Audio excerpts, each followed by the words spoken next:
গণতন্ত্র অবরুদ্ধ, কারারুদ্ধ। আমাদের গণতন্ত্রের মাতা, যাকে কেন্দ্র করে আমরা গণতন্ত্রের সংগ্রাম করছি, লড়াই করছি, তিনি আজকে অবরুদ্ধ। আজকে এমন এক সময় আমরা কে মুজিবুর রহমানকে স্মরণ করছি, যখন এই গণতন্ত্রের সৈনিক, হাজারো লাখো কর্মী আজকে কারাগারে অথবা ঘরের বাইরে, ঘরে টিকতে পারছে। আমরা দীর্ঘ সময় এই সংগ্রাম করছি, লড়াই করছি। 2006 সাল 7 সালের 1/11 পর থেকেই এই সংগ্রাম শুরু হয়েছে। প্রকৃতপক্ষে বাংলাদেশে গণতন্ত্রকে অবরুদ্ধ করবার জন্য, বাংলাদেশকে বিরাজনীতিকরণের জন্য দীর্ঘকাল ধরে চক্রান্ত ষড়যন্ত্র চলে আসছে। সেই ষড়যন্ত্রের অংশ হিসেবে আজকে এই ধরনের একটি নির্বাচন অনুষ্ঠিত হয়েছে। আজকে বাংলাদেশে একটা গণতন্ত্রহীন একটা পরিস্থিতি বিরাজ করছে। আমরা অনেক কথা বলেছি আজকে এখানে, যারা শ্রদ্ধেয় নেতৃবর্গ আছেন তারা আলোচনা করেছেন। এই সময়টা আমার কাছে মনে হয় যে আজকে সমগ্র বিশ্ব রাজনীতি যে পর্যায়ে গেছে, সেই রাজনীতি থেকে বাংলাদেশ বিচ্ছিন্ন হতে পারে। আজকে জনগণের যে আশা আকাঙ্ক্ষা, তাকে সম্পূর্ণভাবে অদলিত করে, ভুলুণ্ঠিত করে শুধুমাত্র কর্তৃত্ববাদী শাসনকে আজকে এগিয়ে নিয়ে যাওয়া হচ্ছে।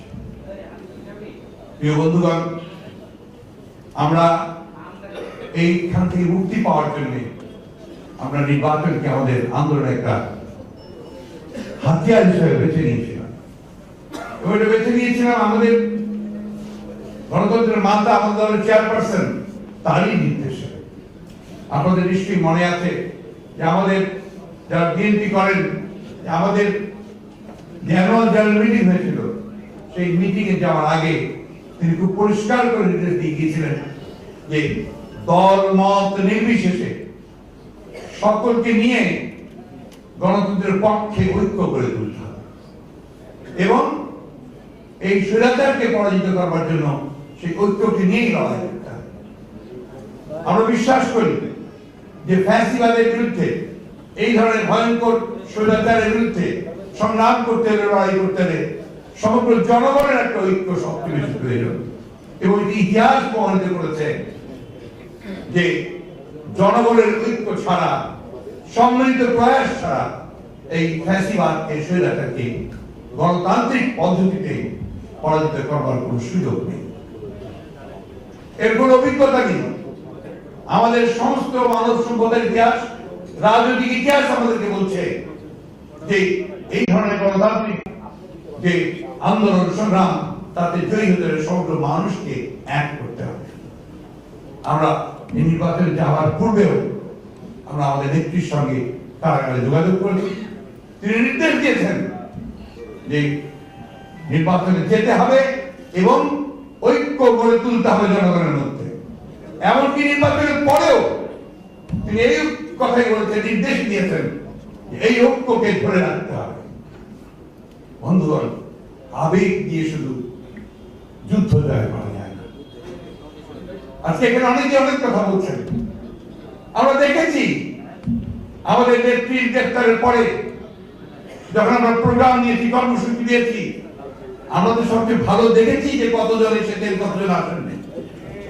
আমরা তো দেখেছি কারা কারা সেই প্রোগ্রামের মধ্যে থেকে আস্তে আস্তে চলে গেছেন। আমরা তো দেখেছি এই নির্বাচনের মধ্যে কারা বেরিয়ে আসছেন, প্রতিবাদ করছেন।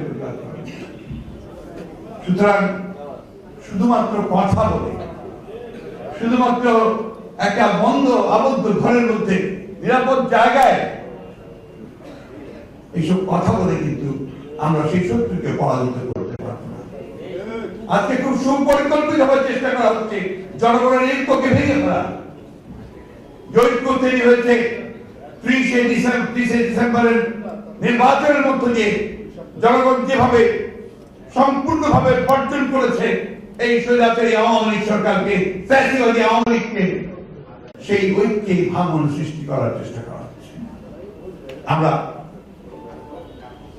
দৃঢ় প্রতিজ্ঞ যে দেশ ও নেত্রীর নির্দেশে আমরা এই ঐক্যকে আরো সুদৃঢ় করবো, সমগ্র বাংলাদেশের জনগণকে এই স্বৈরাচার আওয়ামী লীগের বিরুদ্ধে আমরা ঐক্যবদ্ধ করে তাদেরকে পরাজিত করব। বন্ধুগণ, একটা কথা বলি, কথা সবাই বলতে পারেন, কিন্তু কাজ করতে হবে। কে কতজন আসছেন না আসছেন, কে কতটুকু বিপ্লবের পথে যাচ্ছেন, বিপ্লবের পথে যাচ্ছেন, সেই বিষয়গুলোকে আপনাদেরকে অবশ্যই নির্ণয় করতে হবে। ইয়েস প্লিজ, কে কথা বলতে আসেন? না না, অবশ্যই আসেন, এখানে আসেন।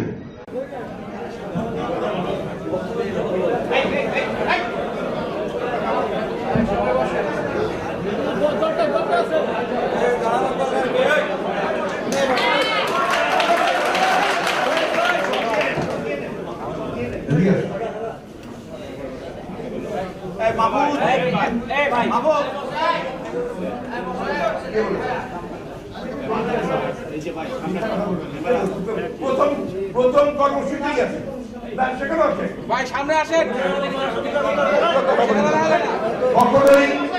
কখনোই জনগণকে বিভ্রান্ত করবেন না। আমি যে কথা বারবার করে আপনাদেরকে বলি, কিছু আমরা আছি যারা জনগণকে বিভ্রান্ত করছে। জনগণকে বিভ্রান্ত করা যাবে না, উচিত নয়। রাজনৈতিক শক্তি যারা আছেন, সত্যিকার অর্থে দেশপ্রেমিক যারা আছেন, তাদেরকে কিন্তু এই বিষয়গুলো উপলব্ধি করতে হবে। এই কথাগুলো আমি এখানে তুলতাম না। আমি তুলেছি একমাত্র এখানে অনেকেই বক্তব্য রেখেছেন, যে বক্তব্যগুলো আমি মনে করি বাংলাদেশের জনগণের পক্ষে বক্তব্য নয়। আজকে আমাদের লক্ষ্য হচ্ছে এই ভয়ঙ্কর ফ্যাসিবাদকে সরাতে হবে বাংলাদেশ থেকে। সেই সরাতে গিয়ে এই ঐক্য ভেঙে গেলে আর কোনোদিন সরাতে পারবেন না বন্ধুগণ। সেই জন্যই আজকে আমাদেরকে সেই ছোটখাটো সমস্যাগুলোকে বড় করে না দেখে অটুট ঐক্য গড়ে তুলতে হবে, দলের মধ্যে ঐক্য গড়ে তুলতে হবে, একই সঙ্গে আমাদের জনগণের মধ্যে ঐক্য গড়ে তুলতে হবে। সেই লক্ষ্যে আমাদেরকে এগোতে হবে। তাই আজকে কে ওবায়দুর রহমান সাহেবের এই মৃত্যুদিন আমি আপনাদের কাছে অনুরোধ জানাতে চাই যে তাকে অনুসরণ করে, তাদের পথকে অনুসরণ করে আসুন আমরা সবাই নির্ভয়ে এই স্বৈরাচার এই সরকারের বিরুদ্ধে দাঁড়াই। দখলদার একটা সরকার, এ তো জনগণের নির্বাচিত সরকার নয়। জনগণ তাদেরকে সম্পূর্ণভাবে পরিত্যাগ করেছে। একটা দেউলিয়া আওয়ামী লীগ হয়ে গেছে। আওয়ামী লীগ এখন আর রাজনৈতিক দল নেই, জনগণ থেকে সম্পূর্ণ বিচ্ছিন্ন, জনগণের কাছে তাদের কোনো স্থান নেই। তাই বন্ধুগণ, আরেকটা কথা বলতে চাই, অনেকেই বলছেন যে বিএনপি নিঃশেষ হয়ে যাবে। বিএনপি কোনোদিন নিঃশেষ হবে না, কারণ বিএনপি রাজনীতি জনগণের রাজনীতি। এই দেশের মাটির গন্ধ হচ্ছে বিএনপি রাজনীতি। এই দেশের জনগণের যে শ্রমের যে ঘাম, সেই ঘাম হচ্ছে বিএনপি রাজনীতি। এই কথা মনে রেখে আমাদেরকে সামনের দিকে এগোতে হবে। বিএনপি ছোট করে দেখলে চলবে না, বিএনপিকে তার পথে এগোতে হবে বন্ধুগণ। বিএনপি বারবার এই চক্রান্তের মধ্যে পড়েছে। বিএনপিকে বারবার ভেঙে ফেলার চেষ্টা করা হয়েছে, সেই এরশাদ ভেঙে ফেলার চেষ্টা করেছে। এবং আজকের যে দিন, যে আজকে সত্তার সাহেবকে সরিয়ে দিয়ে ক্ষমতা নিয়েছিল এরশাদ সাহেব, চেষ্টা করতে 9 বছর পারেনি। পরবর্তীকালে আবারও চেষ্টা করেছে, আওয়ামী লীগ চেষ্টা করেছে বিএনপি বের করতে, পারেনি। এবং এই সর্বশেষ বহু চেষ্টা করেছে, এখন পর্যন্ত বিএনপির একজন কর্মীকেও কেউ সরাই দিতে পারেনি। আমি সেই জন্যই বলছি যে এখন সময়টা খুব কঠিন সময়। আমি কখনো দুঃসময় বলি না, আমি কঠিন সময়। এই কঠিন সময় আমাদেরকে অতিক্রম করতে হবে অত্যন্ত ধৈর্য এবং সাহস। আসুন আমরা সেই সাহস এবং ধৈর্য নিয়ে এগিয়ে যাই। কেউ ওবায়দুর রহমান সমস্ত মানুষদের নেতাদেরকে আমরা স্মরণ করি, তাদেরকে অনুসরণ করে আমরা আমাদেরকে বিজয়কে ছিনিয়ে আনতে হবে। এই হোক আজকে আমাদের যিনি কে ওবায়দুর রহমানের শিক্ষা নিয়ে আমরা সেই পথে এগিয়ে যাই। আমাদের সকলকে ধন্যবাদ।